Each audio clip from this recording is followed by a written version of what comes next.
Good morning, and welcome to the second day of Technology Association of Oregon's Health Tech Summit. Thank you for joining us in this conversation about more equitable, human-centered design technology. I'm Skip Newberry, President and CEO of TAO, and I'm joined by Riley O'Brien, who's the VP of Events and Experiences, who'll be providing back-end Zoom support. A couple of logistical items before we start. All participants have been muted. Please remain on mute unless a TAO staff member unmutes you and calls on you to talk. You may ask or respond to questions in the chat box publicly or privately by directing your message to me or to Riley, who's under the name Special Events. We'll monitor the chat box and respond throughout the discussion. And we'll ask you all to engage via the participant icon on your screen.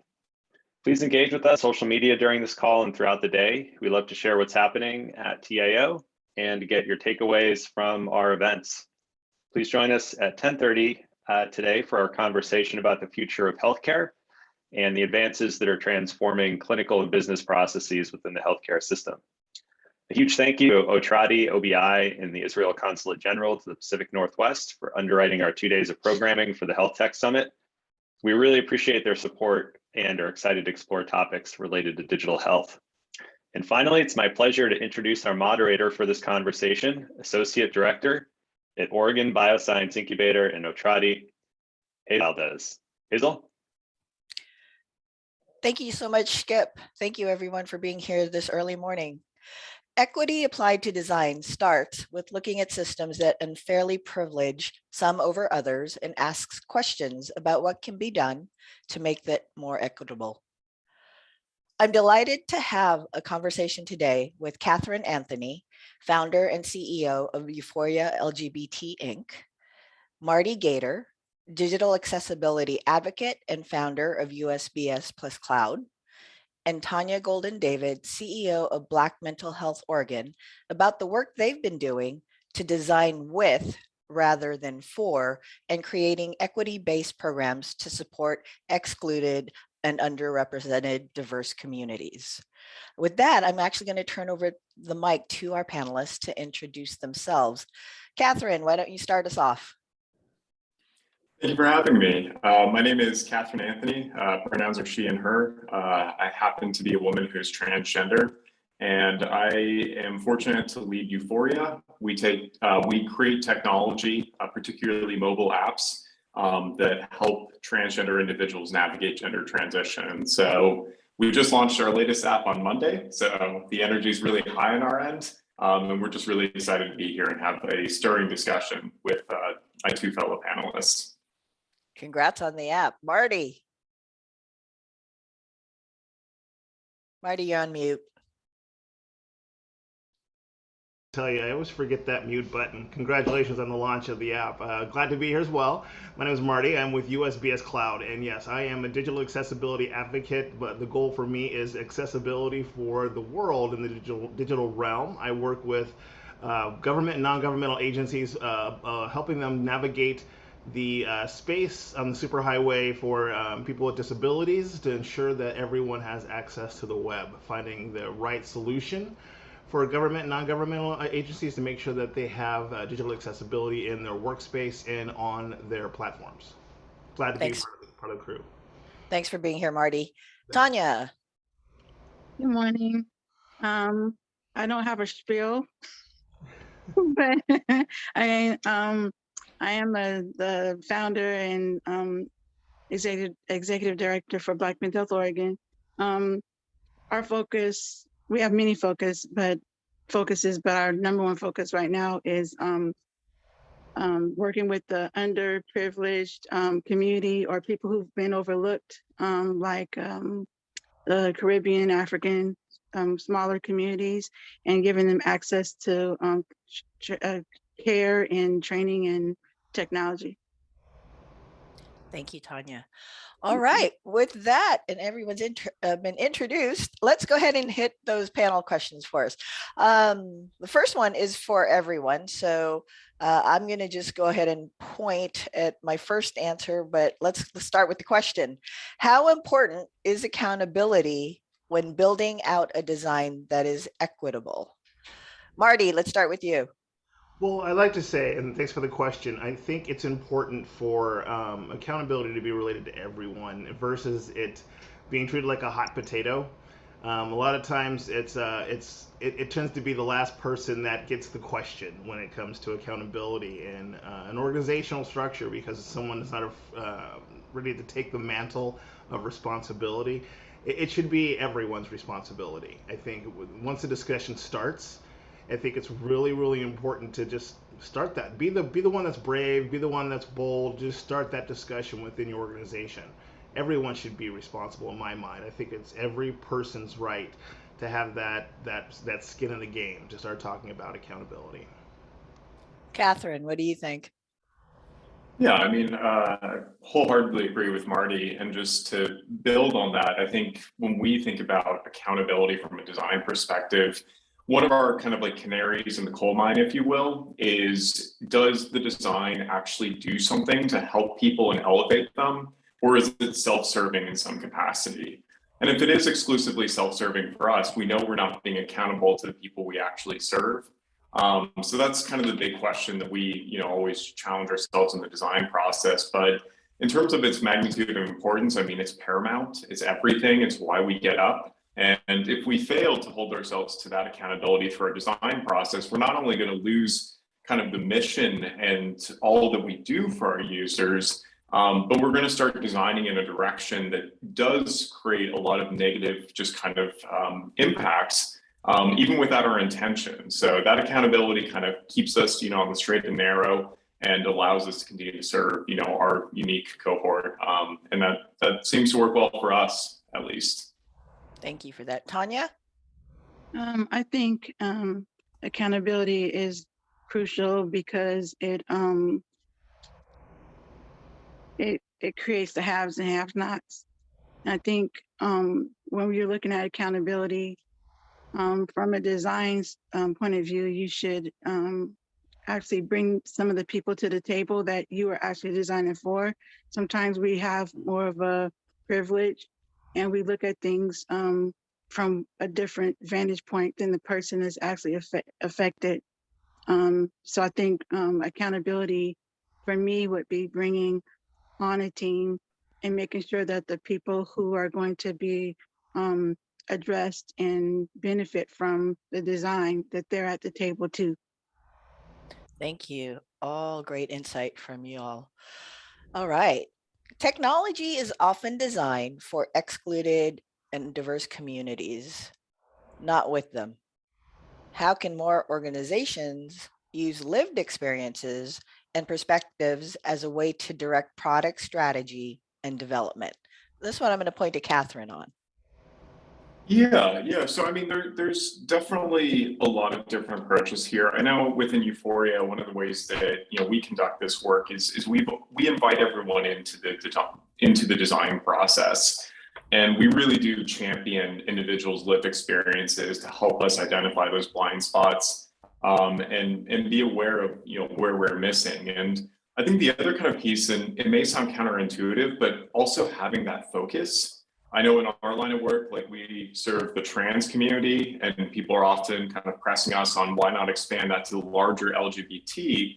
And for us, creating equitable products for the trans community just requires all of our effort, and that's where we need to be focused on. So sometimes the solution, does look more specified and doesn't speak to every single need. And in our opinion, that's okay, and that can actually kind of help insulate the communities that we're trying to serve and continue to prioritize them rather than kind of expanding and trying to serve everyone all at once. So, but that's just my opinion. I'd love to hear T's perspective on this one. Tanya? Can you ask the question again? Sure. How can more organizations use lived experiences and perspectives as a way to direct product strategy and development? Okay, well, I guess this is my only point of view and opinion. We have our organization is 100% peer ran. So I think that's the best strategy. No, that works too. That is a great strategy because you're bringing everyone to the table. Marty, any thoughts? I think for me, I think it really, what hits my brain for this one especially when it comes to the community around. I think of some of the organizations I work with, they've got people that are disabled working within their organizational structure to give feedback. So I'm not saying that every organization needs to make sure they have someone. I mean, it is part of the law. It is part of the whole law of the land that you have equity within your hiring process. But I think if you can incorporate that mindset into the design structure as well, as you're thinking about what would someone with any kind of given disability would have to be looking at. Like for example, when I found out that I have ADHD, I'm on the disability spectrum. Didn't even recognize that till I came into the space. That hits me when I hit a website. Didn't know about that when I'm looking at a website. Is it too busy? So little things like that, understanding the full spectrum of the community around us. I think if an organization has access to information or people within the organization that can give them a broad enough look of the different types of people that they're going to be serving, it only serves them as a better realization for the designs that they build. It gives them a broader spectrum, a broader captive net, if you will, of access or customers. All right. Can Well, I that's a great. add something? Oh, go for it, Tanya. I'm sorry. Oh, if you don't mind if I add, one of the things that we notice is the language barriers. So we've had to bring on, we thought houselessness was one thing, and then you try to support people in technology in that area, but then you run into people who don't even speak English. So we've had to kind of think outside of the box when we do, when we create things as well, to make sure we have people who speak multiple languages and make sure that our literature is also translatable. That's true. I'm sure when it comes to code, which is a segue to my next question, you have to think about those things. So Marty, how then can product developers, folks who are creating the product, creating the thing, consider equitable representation across all levels of their systems and products? This is a very tough one because it's the information's out there. And I would say go a few levels deeper than just a standard Google search. A lot of this information is open access. Sometimes people will default to just going right to a vendor or going right to someone else to give them the information, when that doesn't really teach what you need. It's out there, and I think the more you dig, the more you're going to find. I literally have not been in the space that long, and my brain's been blown up with the amount of open source information that I find every single solitary day. Someone will ask me a question that I don't know, I can go and find the answer within a few searches myself and bring it back to these people. So when it comes to the internal organizations trying to find the information themselves, same thing. Be committed to find the information. Go deeper, and that way you can apply it on a broader spectrum, because it's there. Tanya, any thoughts? You're on mute. Pardon me. I was saying that I agree with Mr. Marty, and I'll pass. Catherine. Yeah, so I mean, equitable representation in all this, standard caveat. These are just my opinions. The challenge is, what are our needs? How much capacity do we have, and how many different individuals can we bring in? And so, especially on a smaller team, that can be a challenge. And so, one way to approach it is by just kind of having, like, I believe the colloquial term is like skunk works, in which all divisions, kind of all siloed roles, can cross-pollinate with each other. And so when we have individuals with different expertise, different lived experiences, different perspectives, kind of anything in that vein, if we keep people exclusively siloed, that's where we're not having that representation. But when we take those walls down and people can kind of freely ebb and flow in between what really matters to them or where they're self-identifying those deficiencies, that allows us to have that equitable representation, because individuals have the agency to decide, what's important to work on, what do we need to address, and how do we bring ourselves, up to the standard in which we hold ourselves to. So That's kind of the most direct way, at least we're approaching it as a growing organization. And hopefully we can continue to keep those walls down as we expand bigger and bigger to make sure that, everyone can become a stakeholder in all that we do, without necessarily putting that burden on people to, always be the subject matter in their specific domain. So cross-pollination of information is my best approach in terms of this specific domain. Any other thoughts on that, folks? All right, well, we're moving right along here. The next question, actually, I'm going to turn it to Tanya, and it's this. How do you think, or how can organizations support inclusive design for people with disabilities? Well, I'm going to probably repeat myself. Okay. Bringing them to the table. All right. Bringing them to the table and then giving them, I believe in teaching, having training for facilitators.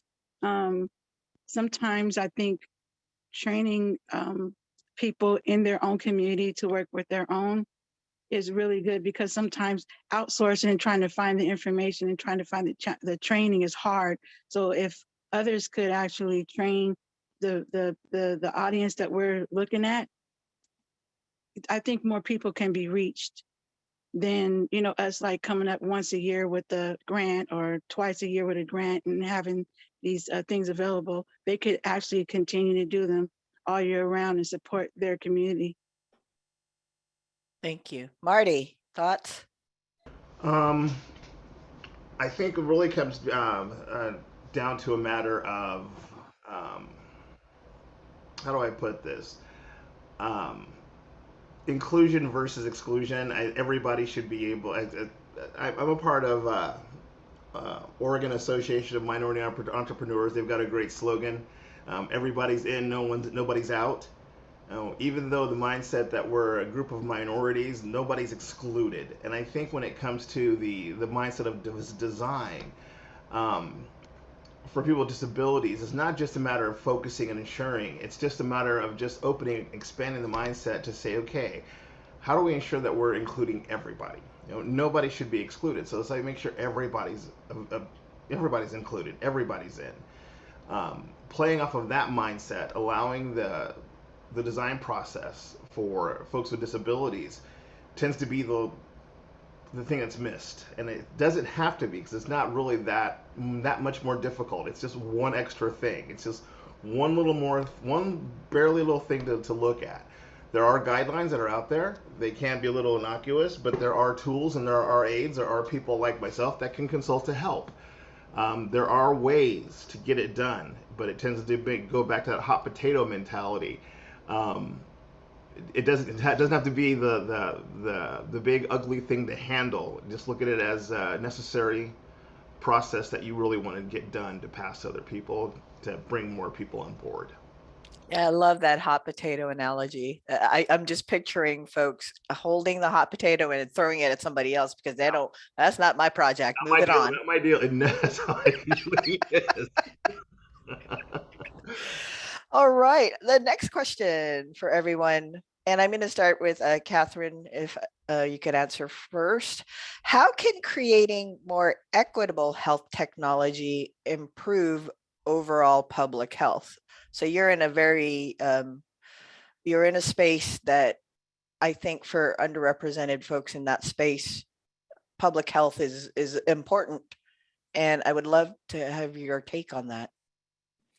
Yeah. So equitable health technology can cause some of the most dramatic improvements in public health, because technology is ubiquitous. It is getting increasingly more accessible, and you can reach people really quick, really fast, with fewer barriers between care, resource, and patient. And so, we see in our own work just the enormous quality of life benefits that our users receive. Kind of the healthcare metrics behind, their success, their longevity with our platforms. And so, we see that on a one-to-one basis. And, the thesis is always about access. And that kind of even parlays off the last question. This is all centered around accessibility, bringing more people in. And technology is currently a very, very strong conduit for that. especially when you start layering on that inclusive design that allows people to use the technology and it's made better by people's differences, the reach is going to get wider and wider and wider. So the more kind of challenges we can go after, in terms of the design, in terms of technology, making it more accessible, we're just going to see a rise in public health kind of within that patient population in terms of how they use it. And it's just a matter of just kind of expanding that net and, catching as many people you can. But if you can download a technology that meaningfully improves someone's life, and you can distribute it for free, over the internet, you're going to see mass impact real quickly, and it can scale up without necessarily being constrained by sometimes the human element that's required for these businesses. I mean, it's healthcare at scale, and that's an incredible paradigm to be looking at, as a collective of innovators and change makers. I am curious, Catherine, with the pandemic still here and over the past 19 months, have you seen that rise in digital health in a way that has helped the public health cause of making sure to reach everyone in some respect, even though knowing that sometimes that access to health, they might not have one of these, and how that works out for folks? Yeah, so the pandemic accelerated, digital health in ways that none of us could have predicted. We've seen a lot of activity in this sector. The regulatory landscape has completely changed to accommodate COVID, and all expectations is that those changes are going to stay, in place because, we're delivering better care. I think everyone can agree that telehealth is a wonderful thing as another tool. But to your point exactly, the infrastructure is now the next component. It's the next mile in this road. So it's the thought process of how do we get people the technology that can access these services? How do we create alternative versions of that technology and perhaps analog formats that can reach individuals who are, a bit more in a technologically just kind of walled off area? So the pandemic created the environment for it and allowed us to kind of access this next phase of digital health. But the infrastructure is the next thing that, I think all of us are eyeballing in some capacity to make sure we can get to 100% accessibility with whichever cohort or patient population we're serving. Tanya, what do you think? How can creating more equitable health technology improve overall public health? Well, I have a few opinions, and my head is swirling. My head is swirling. I will start with saying that we were blessed to be able to give out over 400 computers last year, Chromebooks, iPads with accessories. And our focus was for elders, for people with mental health challenges, and for people who are not from America that have a language barrier. And it was really cool. We had people come and sign up, and it took about 2 weeks to do it all, to hand them out. And we felt really great about it. But then we started getting phone calls. Some people don't even have an email address. Some people didn't understand the how to turn it on. And so I feel like we're kind of jumping the gun a little bit. If we create a place where people can learn how to use the technology, if we're making tech like bigger companies maybe volunteer and actually support the learning and training, I think it would be awesome. Our cities and our state would be, having more access to technology and being able to talk to their doctor, their therapist, their family. It would give quality of life. Quality of life, I think, is what we all, at the end of the day, are trying to give to or support others to have. But there's a way to do it, not just handing them out technology. There's a whole bunch of small little pieces that need to be made. What if a person is houseless, don't have an address, don't have an email address? So I think sometimes going back to square one is would be helpful. But at the end of the day, to answer your question, yes, it would be, it would give quality of life to so many people. So I don't want to like be negative, or I just want to just tell you what we went through, because I thought handing out computers were really going to be helpful, but all those small little pieces were necessary too. Thank you for that insight. I know it's important to bring everyone to the table, but everyone at the table has a nuanced thing. And what is that? And it's in the details.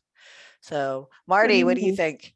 In the details, meaning we're going to hand you a computer and we're assuming, or the assumption is, you know how to use all those parts. Yeah. Rather than that, before that, let's ask the question, hey, do you have a computer?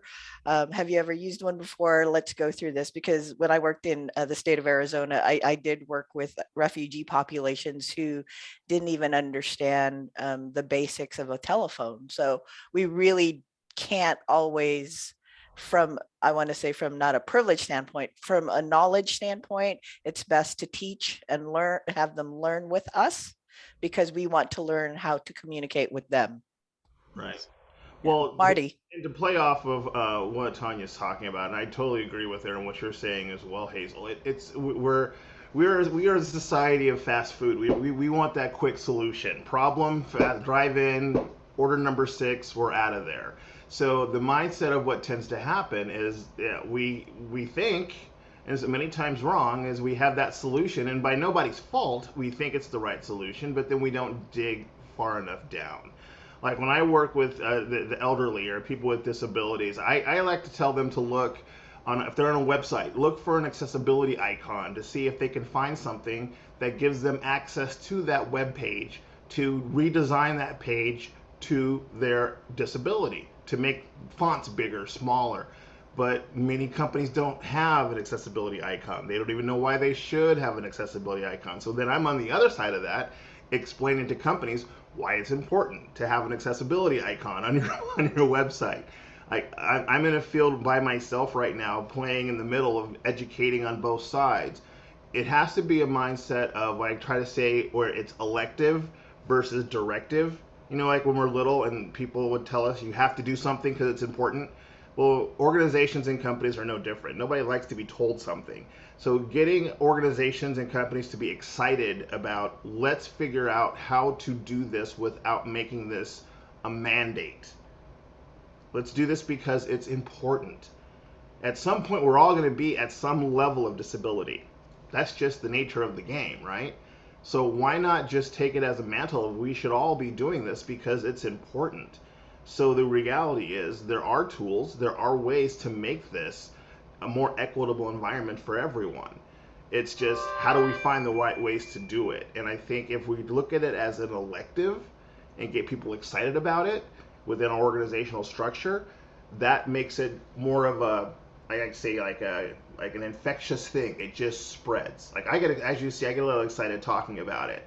And I think when I get to talk to people and I tell them how to use the tools that are available and I show them how to do these things, they get excited, like, oh, it's not that hard. So yeah, it takes one person at a time, but it's got to be an elective nature. Really great point. Elective versus directive. Yeah. Nice. A really great way of thinking about that. Before we get to the last question, I actually do have a question that came through, and Marty, you talked about this a little bit already, and I'd love for you to expand. I think here it is. It's a question regarding seniors, especially those with limited experience with newer technology. How can companies support the aging community with their product lines? Or within their products? Yeah. Really, it comes down to do the seniors, do the elder, do they have access to that as well? I'll use an example of a company I worked with on the East Coast. The company is actually run by a senior couple, and it's called, they're like a toy company, and they'd been running it since this early 70s. It's a website that they put together, and they just sell these model toys and all these different things. And They just put they just load all these things and they sell them back and forth. It's like a clearinghouse for all these different things, and they sell them all over the country, all over the world. They look like a pretty huge company, but it's just this little old couple that they just work together. And I showed them how to use the tools that they have available to them so they could be compliant to help elderly folks themselves. But it's, again, taking that time to show them how to use the tools available. They're out there. I think it's important to do due diligence, because the field, the environment that relates to digital accessibility is a highly unregulated field, meaning the help is out there, but it's very, I don't want to say sketchy as far as negative sketchy. It's because it's a business, bottom line, at the end of the day. And of course, people are out there to do business. I try to help people navigate based on what do you truly need, because digital accessibility, I like to say, it's a moving target. It's like when you buy a car, you've got to do maintenance. Like, do you have to put a new engine in the minute you get the car? Well, no, you may have to put gas in the first thing. So it's really figuring out what you need to do. But again, it goes back to that elective versus directive. You've got to make the mindset of what does it need right now. So take a look at what I would say more than anything is, what does your community, what does your user base, what does your customer base need?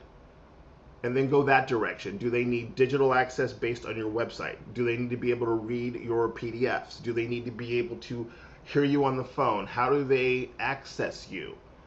Go there first and expand from there, because reality, there are it's better to do something versus nothing, and then you can build from the something, if that makes sense. It does. Catherine or Tanya, any thoughts? Yeah, I'd love to jump in on that. So there's this really fascinating thing that happens. It's particularly with Apple's iPad product, that people just intuitively pick it up and understand it. So there's been a few kind of reports and like case studies where you take these technologies and you put it in front of like a 2-year-old, and they know just kind of intuitively how it works. And I think that goes back to like a design ethos, that the software, especially for an older population, it just has to make sense in terms of touching something, and it provides some sort of feedback that would affirm what you're expecting. And so the way that we control, for that kind of design is we ask ourselves, does this feature need a tutorial? Does this feature need a tooltip? Does this feature need external communication to help everyone be able to know its assumed functionality and use it?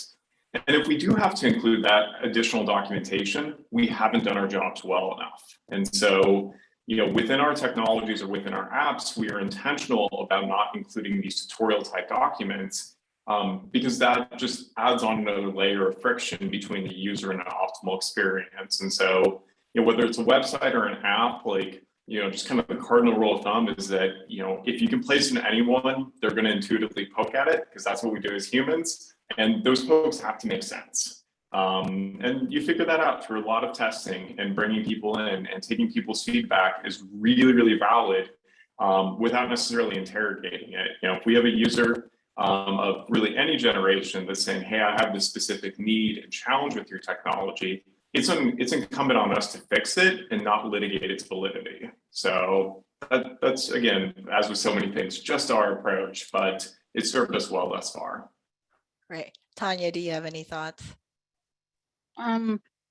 We had a lot of elderly community members that we gave computers out to, but we looked also to like Consumer Cellular. They have, for example, they have a computer that's called a GrandPad, GRAND pad, and it's for elders because sometimes their fingers are too wet. Sometimes they have a hard time swiping. When we gave the other computers, we thought they would like the iPad, but a lot of them just wanted the Chromebook because it was, they didn't have to worry about the fingers. So I think, I hope I'm answering your question, but yes. We had to really list. I mean, we didn't have a choice. We had so many people calling us. So what we ended up doing was paying someone at a church who we gave some of the computers to, and we paid them to do sessions and explain to elders, maybe like 10 at a time, and walk them through opening the box, but we had to get their family members to get them on a Zoom, on another computer so they could see us, So I think if people just make time, find ways to teach them. I hope I answered your question. You did. It's actually a great Okay. segue into what Skip put in the chat. It came up in the policy innovation panel yesterday, and it was about trust in technology. And when it comes to us working with folks and their personal health data. So from the three of you, here's the question. What are some ways to help build trust among different communities who might be rightly skeptical or cynical about the technology solutions and or motivations of the people who developed it? Can I go? Catherine? Go ahead, T. Go ahead, Tanya. Oh, I would say work with the people that they trust, see who their community leaders are, train their community leaders, and work with the people that they actually trust. Catherine? So there's a couple things, and that situation too has been applied to our work. We've been met with a lot of skepticism, especially in the early days. So we had to do a couple things. One was create an incredibly strong InfoSec policy and make it available. So be really, really clear and transparent about what your data practices are. And then have measures of accountability. What happens if we err, or what happens if something goes kind of awry?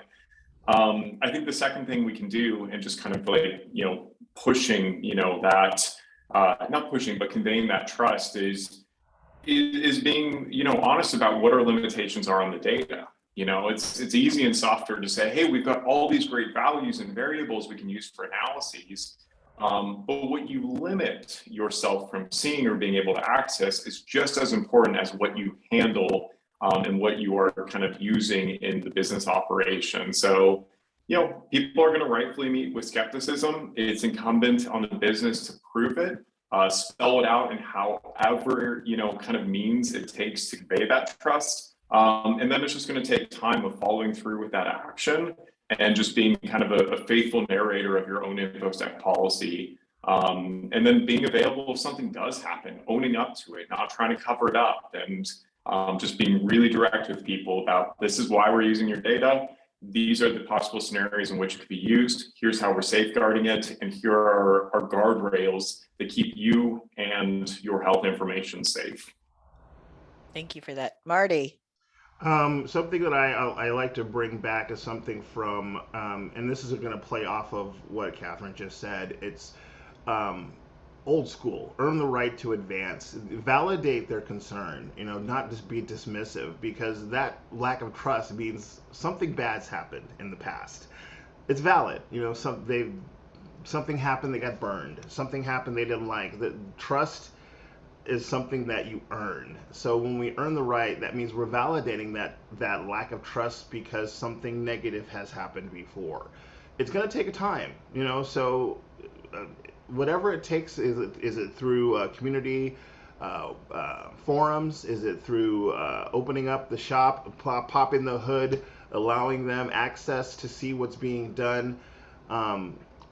These are strange times right now when it comes to all the technology that's available to people and what we are doing and behind the scenes. But I do believe, because access is such an important issue, I think transparency should run hand in hand with access, because the reality is the more we can allow ourselves to be open, that gives us the ability to build that line of trust with people, because it is something we can earn just that quick by being transparent. Thank you all.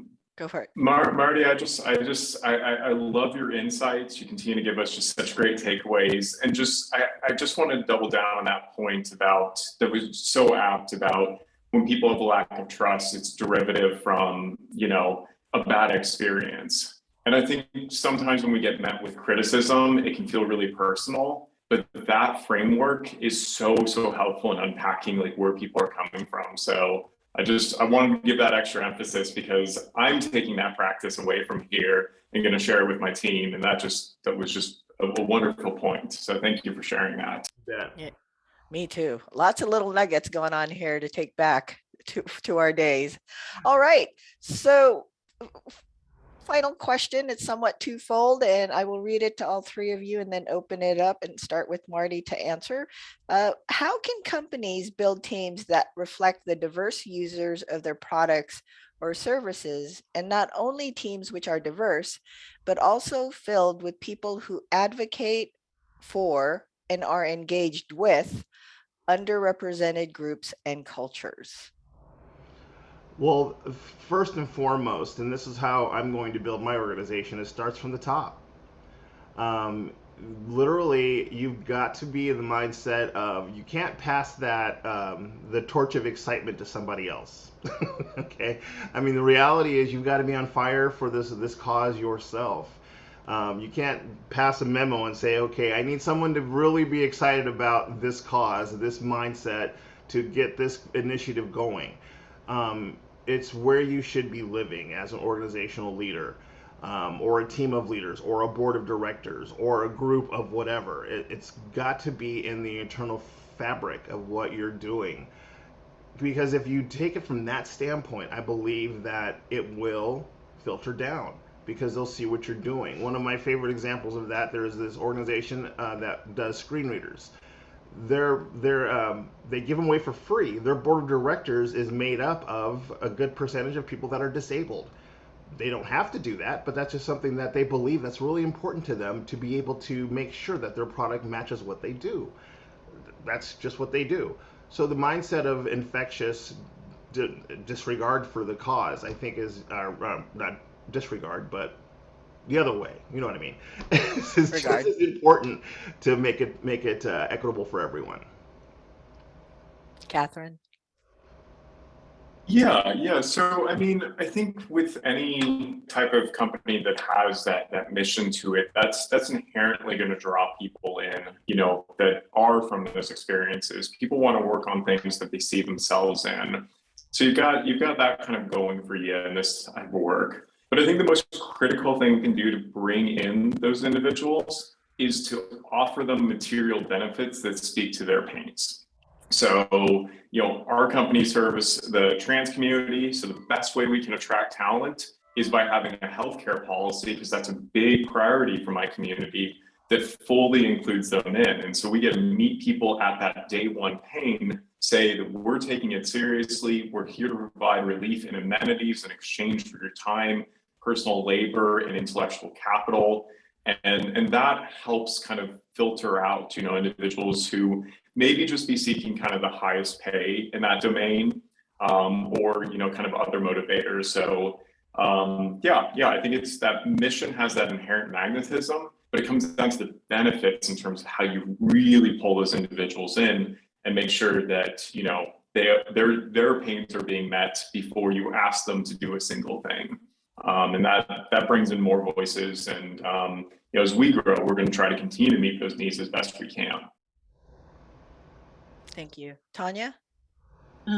I believe in using peer support, people with lived experience from all areas, and maybe looking to include some of the students from colleges and maybe even some of the high schools.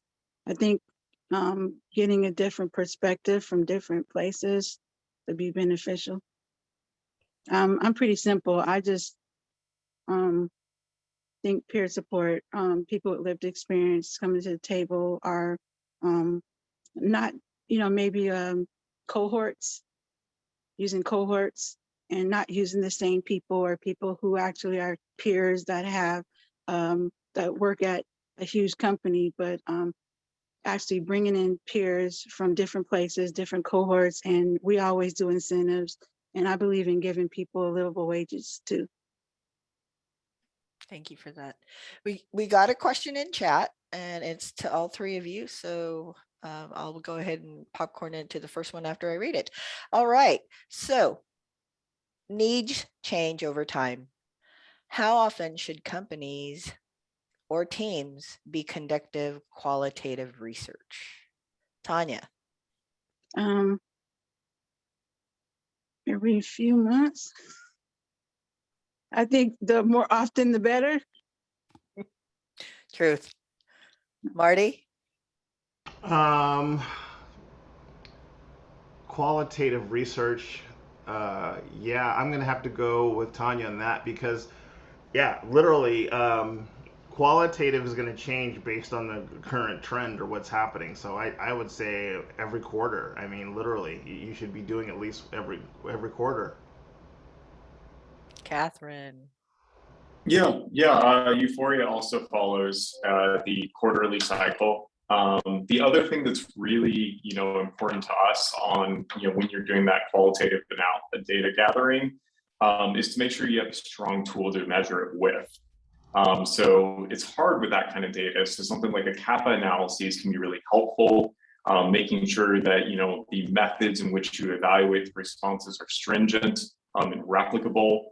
I think quarterly is a good frequency. I think you get diminishing returns if you shorten it, but then those tools of analyses to make sure that there is a way to synthesize, all those qualitative responses is equally critical, because if we don't do that, we risk losing out kind of important signals and trend lines that come from that collection process that not necessarily can be expressed on a rote numerical scale of like 0 to 10.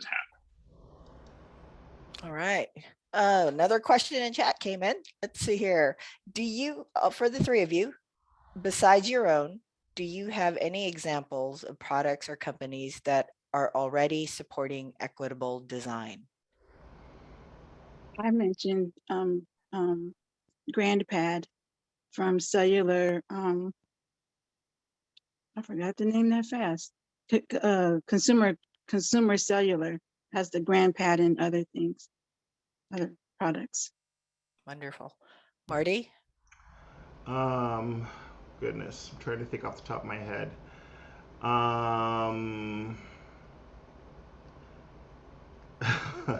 There's so many that I work with. I mean, they've,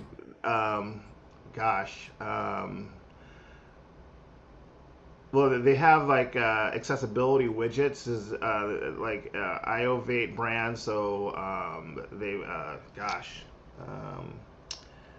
Max Muscle, Jeepers. Yeah, there's so many.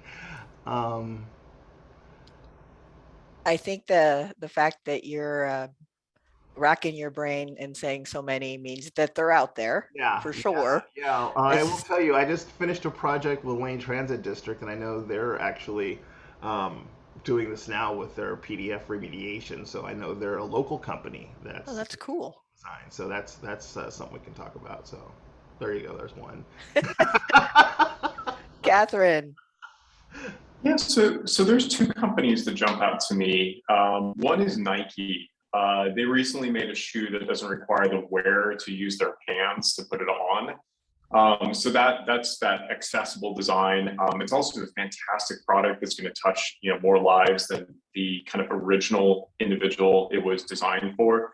The other company that's doing it really well is Microsoft. Their products are inherently extendable. So whether it's their gaming software or their computers, they're designed from a central place of saying, here's the base technology, and we can add in these accessibility hardwares and softwares with minimal friction to the user. And it comes across as less as an add-on, but more of a thorough integration. So in terms of the gold standard, yeah, Microsoft, in my opinion, especially on the tech sector, is the one to watch. And they're also very public about what they do as a method to inspire others. So their accessibility work is always good fodder for inspiration. And it's truly just that apex of what good design is, because they make technology that fits for everyone by design rather than it just being tacked on, as a secondary offering. Yeah, I met a few folks at Black Women in STEM who are on the in the department area of Microsoft Health, and we talked a little bit about what's happening there, and it's really cool to see. Okay, well, you know what? Here's last thing, parting words from any of you. I'm going to start. What do you want to share with the group? And then we can close. Marty. The one thing that I will share is I want to thank you for moderating this, Hazel, and thank you TAO for allowing me to be a part of this. I feel like I'm TAO Eugene in my own private little world, but I do thank you guys for including me. I would pass on to everyone that showed up, made this part of your day. This is an ongoing conversation, and I would offer you guys to reach out to any one of us for further or to find more information. Accessibility, equity, and inclusion, it's something that continues everywhere we're at, not just in the workspace we're in, but in the design space as well. So definitely, any help you can find, it's out there. So I'm glad to be a part of the conversation and part of the solution, hopefully. Thank you, Marty. Tanya. I would like to say thank you as well. I am constantly every day reaching out through Google, like Mr. Marty was saying, trying to find different ways to find resources for the community.